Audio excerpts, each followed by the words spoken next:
Hey everyone, welcome to Zen and Tech, our weekly podcast focused on centering your inner geek and using technology to help deal with the stresses of your connected life. I'm Renee, and your host for this show is Georgia. Before we begin, I just want to remind you that while Georgia is a therapist, she's not your therapist. Everything said or implied on this episode is for informational and entertainment purposes only, and shouldn't be taken in any way as a replacement for personal, professional care. Hey, Georgia, how's it going? I'm doing well. I went to Montreal Comic Con, had a lot of fun. Whoa. Was that a de-stressing moment? Yeah, it was just fun to see people all dressed up and having a good time, not taking themselves too seriously. It's hard to take yourself seriously when you're in like a Princess Peach suit or a Catwoman ensemble. Or a stormtrooper. Yeah, or you're rocking the Jabba the Hutt hair. Exactly. Nice. So, what have you got for us this week? Well, this week we're going to talk about our inner monologue, our inner voice, the kind of self-talk that we do to ourselves unconsciously and often relatively negatively. I'm terrible at that. I can't believe we're going to do this. I'm going to suck really badly at this show. I'm going to feel like a real loser. Well, then this show is exactly for you. Oh, okay. If that's already how you feel about it, then you need this show probably. Well, I think all of us do. Like, there's many different personality traits, which will be in 2 shows from now, but that kind of fit into this, negative cycle. Because in the end, that's really important. And apparently an inner monologue would help me as well. A little upper brain mediation. A little bit. A thought before it comes out, which we have to do all the time doing these type of shows live. So what is a negative thought or a negative inner monologue? Well, let's start off first with what our inner voice is in itself, and that's the manner in which we interpret our surroundings. And that manner will then lead us to to ascertain what our situation is, and should we look negatively, is it good or is it bad? So say that you're on a bridge in traffic. One person can say, hey, there's nothing I can do about it. I'm just going to relax, listen to some great music, check out the people around me. I would say, make a phone call, but that would be bad because you're driving. But, relax, and there's nothing I can do about it. Whereas someone else might be in the exact same situation and say, oh my God, I'm trapped, I'm late, I feel angry, I'm not able to deal with this, I'm now feeling scared and panicky, what happens if the bridge breaks? So one set could be, I'm going to do my breathing exercises and relax and chill and enjoy some music. And the other is, this is a horrible experience and I'm traumatized.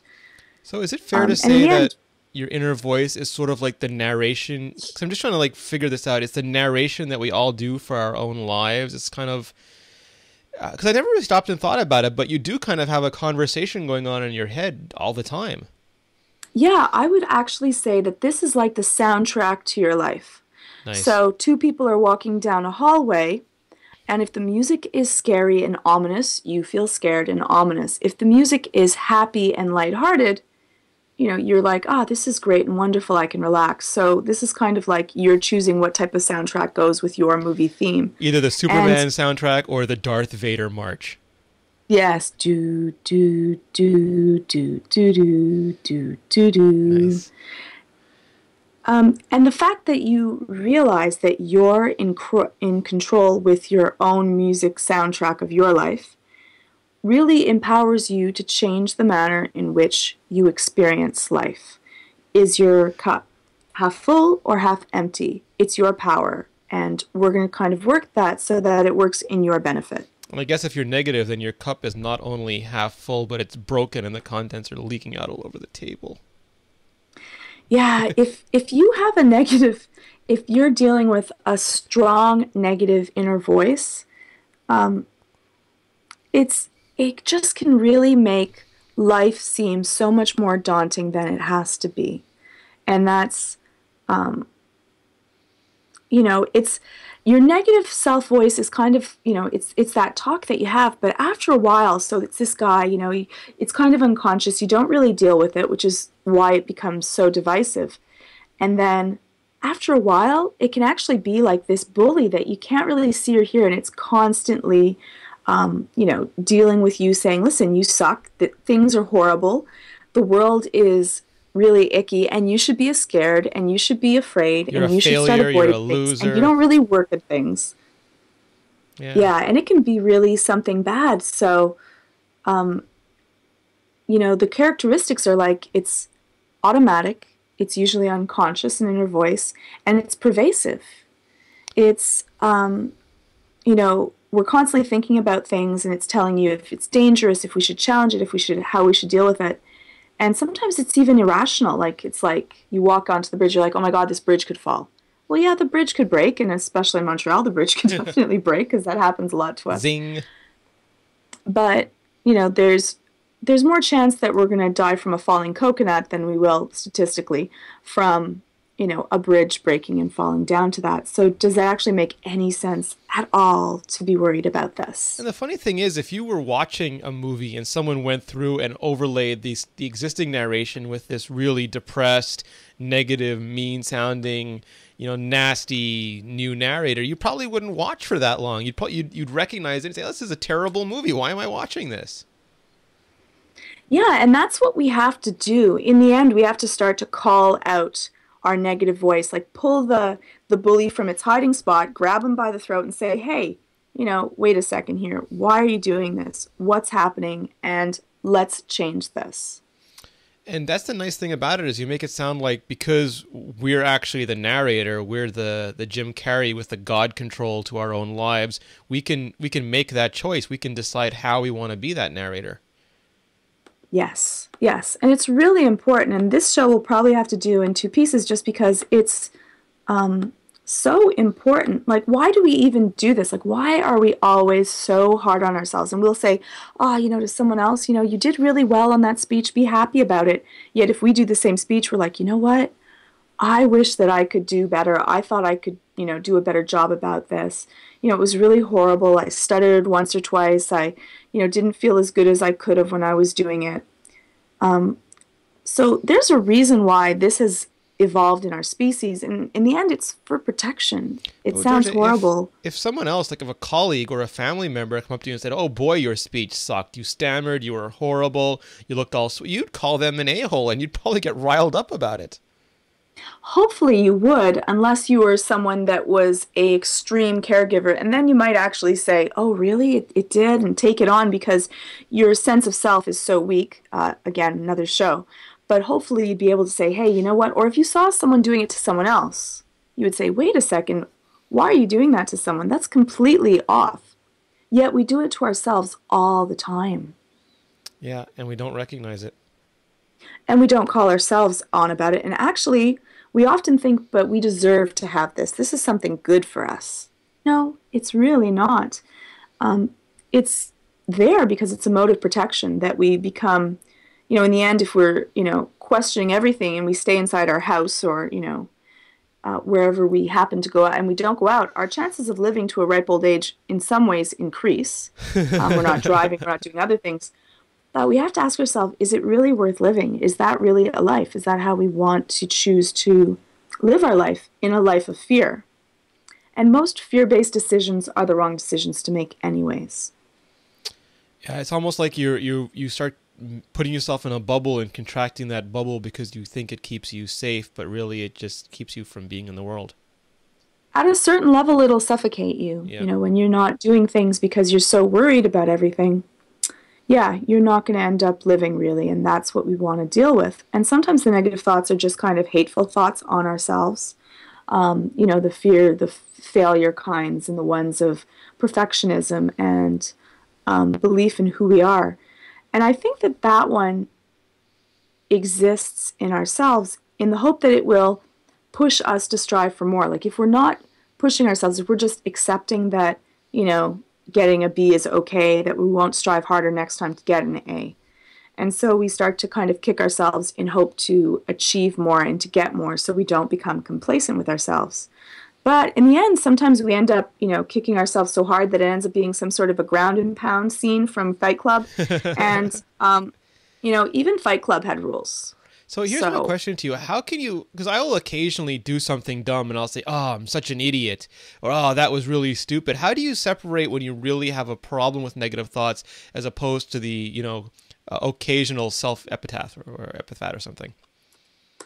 Well, the difference between something is its pervasiveness and if it's actually stopping you from doing things. If you start pulling away from activities because of these negative thoughts, so you're so worried about failing that you're not going to worry about that speech, or you're not going to ask that girl out because you're too worried that she's going to say that you're not good enough, or you're not going to go onto that bridge because you're too worried that they're not going to do it. So it depend. All things depend, and when that's kind of how we deal with if you should probably see someone to get your help with something or not, is what's happening with your life.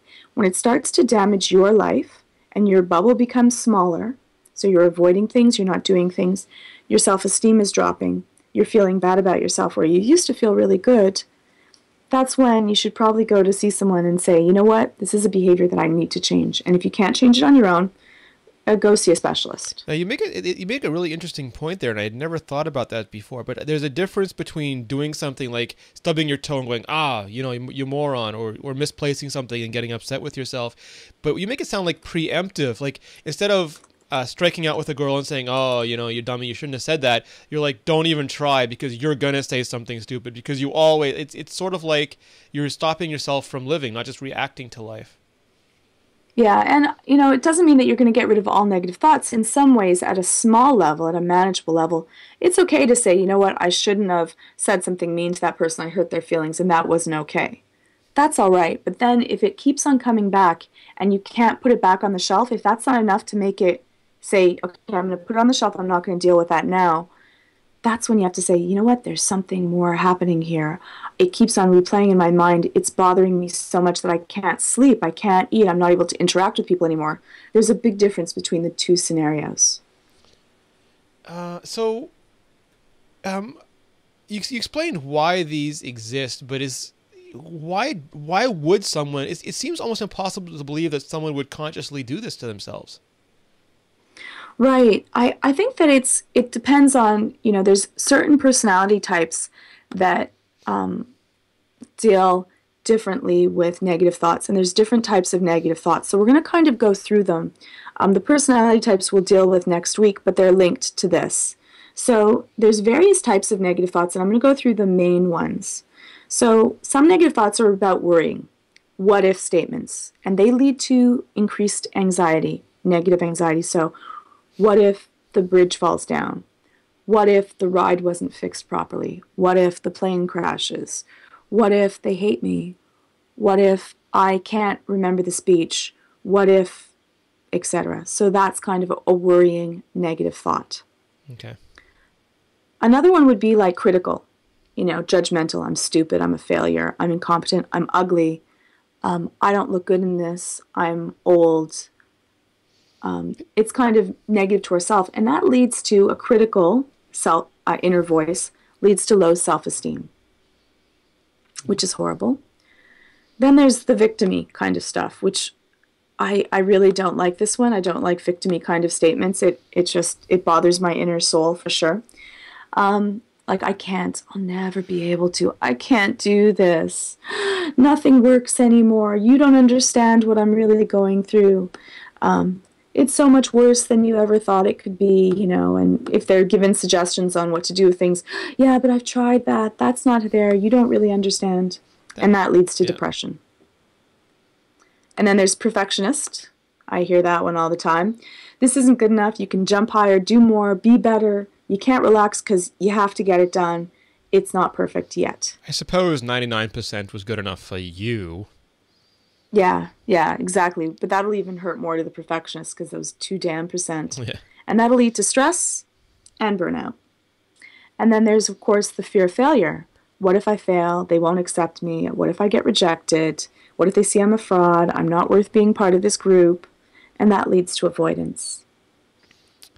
So there's almost a range of different types of negative thoughts. Do people often have mostly one kind or another, or do people have a little bit of all of them?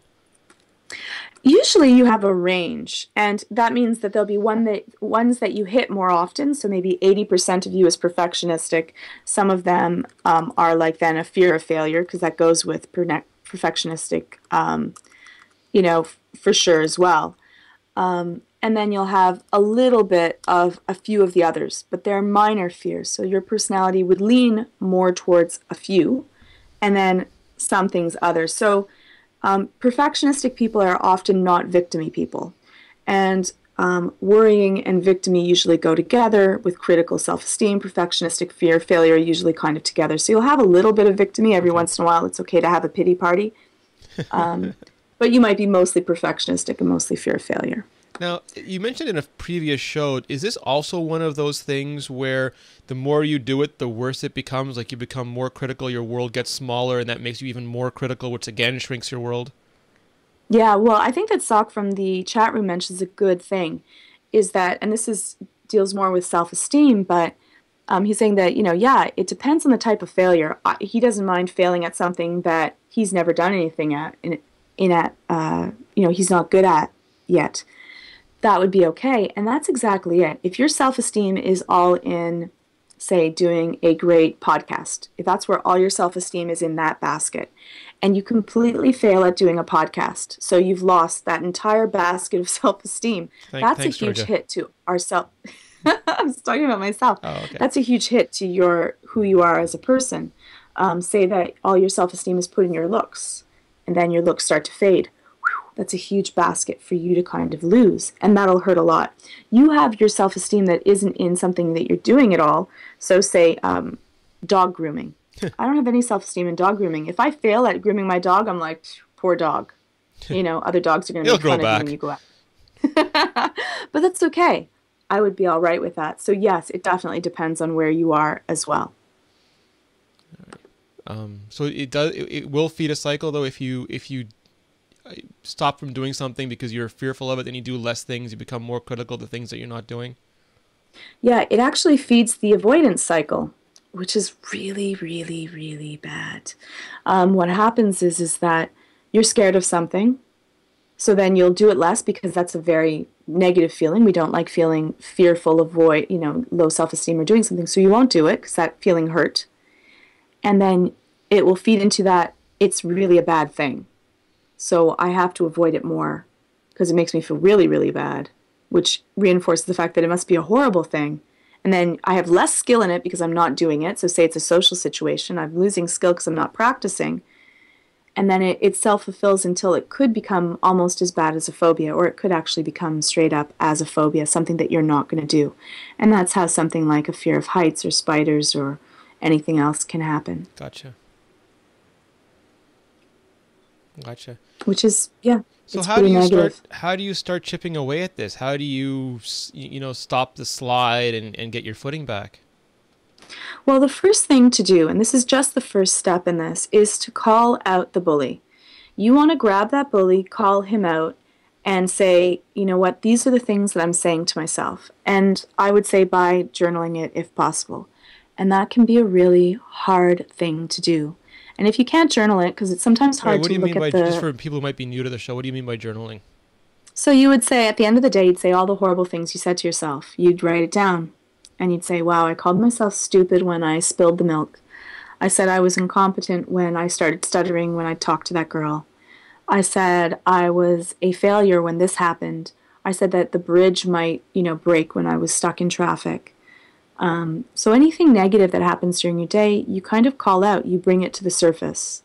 Because if it's hidden and left in the unconscious, there is no way that that behavior is going to change, and you'll keep on doing it. And people often leave it forever, and you just keep on re-injuring yourself until it can become massively damaging and very difficult. So you write all this down in the... So first, get yourself a journal. We've mentioned getting something like Evernote before, but you also mentioned before the show, just to get people going, they might even want just a good voice recording app, like a Vlingo or a Nuance, drag and dictate sort of a thing, just so they can actually get it down in the moment when they're doing it, and that they might be surprised because you might forget during the day how often you're doing it. Yeah, no, it's actually really a good thing, and often people go back and say, "Wow, I can't believe how horrible I was to myself. Why would I do this to who I am as a person?" Again, another cycle of why you would do that. But, it's probably one of the two things that I'd mentioned before. It's often very painful to see, how horrible we can be to ourselves. And also, it's often very difficult to see where did this voice come from? It came from somewhere. We were not born with a negative voice. We were born with a personality type, which might be more type A or more type B, more laid back or more driven. I need to do things. I have to perform at a certain level. But the negativity is something that we're feeding for a reason. We're getting something. There's some sort of payback to be mean to ourselves. Yeah. So what is that payback? Well, until we get to that point, we first have to call out the bully and see what are we doing to ourselves. What kind of damage is happening? So you'll journal them. And then you categorize them. Are they types of worrying, being critical, being victim-y, being perfectionistic, being scared of failing? And then you put them in, and you can kind of see that, and you can make a little pie chart, which is really cute, what type of personality trait you are more. Perfectionistic, fear of failure; victim-y, low self-esteem; worrying, perfectionistic, and which is kind of fun and cool to notice who you are as a person, because that is kind of hardwired. It's hard to get rid of, say, perfectionism or fear of failure. It can happen, but it's difficult. So you're usually leaning on there. It's like AA. It's like, I'm a perfectionist. You're accepting it. And I'm trying to get rid of it, but I'm still, I'm a recovering perfectionist. 181 days of not doing something perfect. Yeah, exactly. I'm working on failing right now. So you've got the journal, you've written down the negative thoughts, and what was the step two? Then you're going to categorize them in what type of negative thoughts they are. Okay. And you'll notice that, like, the majority will fall into one of the patterns usually. And is there a step three, or is that to be continued? There's definitely step threes, but then you kind of have to understand the categories a little more before we disseminate how to break up the negative thoughts, which is actually relatively simple by flipping them, but you need to understand them a little more before you do them. So we'll do that next week. Okay. So from now, I don't have to be concerned with fixing that I might have called myself a moron. I just got to understand what type of moron I called myself. Yes, exactly. Was it a perfectionistic moron, or an avoidance moron, or a worried critical moron, or a victim-y moron? Damn it. Yes. Yeah. You just work on where are you, and then we'll deal with the next step next week. Do you have any tips on how to get your journaling done? I mean, because it's so convenient to forget. I mean, it's a very annoying, almost disturbing, sometimes borderline terrifying act to actually see all this stuff written down in front of you. It kind of makes it real, something that you could ignore. It brings it right to the front, and it's in your face. Hey, if you want it to be real, which it's true, and it is scary, and I hope that it's something that you're not happy about doing, and you look at it and you go, damn, this really hurts that I would do this to myself. That's a good thing, actually. If you can, you could use just a regular text file, use it on your iPhone, do it at the end of when you go to sleep, give it to yourself, 10 minutes before you go lie down, write down all of this stuff, get it out from your head. In the end, journaling takes it out from your head, puts it on the paper, and then you can look at it and say, holy hell, what have I been doing to myself? Or use a voice recording application. You can even use just the memo voice-taking app on the iPhone and just deal with it that way. But then the next step would be to listen back to it. And wow, 17 files of saying, I suck. And it's in my voice and I'm hearing it. And then you can kind of critically look at that and say, what's happening here? Whose voice is that in? Who used to say this to me? Who made me start to believe this? Whose bullying did I then take and then put it myself and believe? Because really, if you get told enough that your nose is big, well, yeah, if you get told enough that you have a hooked nose, you're going to be like, I have a hooked nose and it's ugly. People are starting to get my hooked nose. I don't like it about myself. Yeah, no, absolutely. Yeah, they must be looking at my hooked nose, or they must be looking at the fact that I break out into, hives when I get nervous. They must see the hives, or they must notice that I stutter when I feel this way. And really, most people don't, but most people are too busy with their problems to worry about yours. Yeah, we're all about ourselves. Who do you look at first in a picture? Yourself. And who always looks worse in the picture? Me. Yeah. Always. Does this have any shades of mental decluttering when you do take it from inside your head and put it on the paper? Have you at least decluttered a little bit? You've decluttered and you've organized, and that's what it's about. And I think Carolyn from the chat room makes a really good point, and something that people will say a lot. What happens if you really do have an ugly, hooked nose? Well, that'll be the second part to the journaling, is where, one, you call out that you've been hating on yourself, and then two, you have to deal with, is it true? Is it false? And then what do I do about it? So if it's true, maybe you did say something really horrible to someone, then what do you do about it? You know, say something back to it. Yeah. Or if it is something that's like a physical thing, well, yeah, I have this. Other people might have a lazy eye or bad hair or, you know, anything else that they have to deal with. But it's in the end, we all end up raisins. So We all have am I something. going to really care about that? And then the next part is I'm either going to, you know, I'm going to accept it and say, you know what? Yeah, that's me. But the inside is really where I'm going to be working on managing. And so, and then the other thing is that, you know, if you can't control it, let it go. And that's really hard to do for most of us. So you mentioned that this was part one of negatives. What made you decide to break this part off as the first part? Because this part is so very important, and I think that if we went through all of the different personality types and then the journaling of what to do with all the negative emotions, we wouldn't be there. Like, Yeah. I would give you so much work to do, and then I think that this makes it one manageable chunk.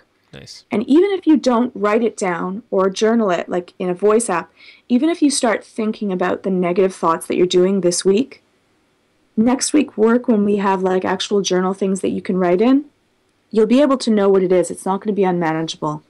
And again, little steps. See, I We see what don't you have did to there. pour all the sand into the bowl right away. You just brought up last week's episode on goal setting, and you made a manageable amount that we could do to challenge ourselves and grow. Yeah, I did, didn't I? That was sneaky. I'm kind of I didn't actually do that Listening on to your own show. purpose. Yes, yeah. All right, awesome, Georgia. Where can we find out more about you? You can find me on the website, www.ZENandTECH.tv, and also on Twitter at GeorgiaTIPB. Nice. And you are here every Sunday night. I knew it. Every Sunday night at 10, and of course at 9 as well. Nice. You can find me at Renee Ritchie. You can find both of us at Zen and Tech. We are here, as Georgia said, every Sunday night. And you can reach us by mail. That's right, Georgia. You can reach us by mail. Podcast at ZENandTECH.tv. You can leave a comment on the post when it goes live. We'd love to hear your feedback. We'd love you to tell us, you know, what you're working on, how the show's going. If you have trouble with one of the homeworks, you can always contact us. And, you know, it takes a community to raise a mental child. That's what I say. It does. We need to support each other. Absolutely. If you haven't already, please go to iTunes and leave a rating for the show. It encourages iTunes to feature us, and then we can get more listeners, and we can get a bigger community, and we can heal our emotional child faster. Also, please check out mobilenations.com/shows. You can find Zen and Tech there. You can find Super Functional, which is the yin to this show's yang and deals with getting your physical body more functional. You can also find the Mobile Nations show. You can find Iterate on mobile design, iPhone Live, iPad Live, Android Central, WP Central's podcast. It's a slew of great shows. So check that out, mobilenations.com/shows. And we'll see you next week. See you guys next time. What a terrible show. Boy, we sucked at this show, Georgia. We shouldn't even be podcasting. I can't believe it. And I think we did great, so Oh, okay. there we go. You're such an optimist. That's the thing, though. It's like, you know, I'm not a pessimist. I'm a realist. Yeah, exactly. Well, we make all these irrational excuses for our irrational beliefs, right? No, really, it did suck, so I can say that to myself. Humans are remarkable no. rationalization engines. No, you really can't. Yeah. Yeah, you'll make all kinds of rationalizations. Anytime you're avoiding something, your rationalization is a lie. Let's just leave it. Yeah. All right, cool. Thank you, everyone in the chat room, for joining us. You are by far the awesomest community on the interwebs, and we heart you. Yep. Thanks. I'll do a Georgia. Did you do the heart? Yes. You didn't see it? There. Little delay.